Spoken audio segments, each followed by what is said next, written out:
বাপ বেটা শ্বশুরের কাছে ফার্নিচার নিতে হবে এই কথা বুঝলে কি করে কাপুরুষ?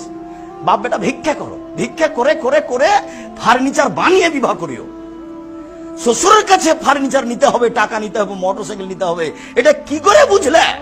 25 বছর যাবতে মেয়েটাকে রিস্ক নিয়ে লোকটা লেখাপড়া শিখিয়েছে। এই মেয়েটাকে নিয়ে কত টেনশনে রাত্রে ঘুম হয় না। একটা ভালো ছেলে কেমনে পাওয়া যায়, একটা ভালো ছেলে কেমনে পাওয়া যায়। 25-30 বছর মেয়ের বয়স, দিন কাটে না, রাত কাটে না। এরপরে তোমার হাতে তুলে দিয়েছে একটু ভালো থাকবে বলে।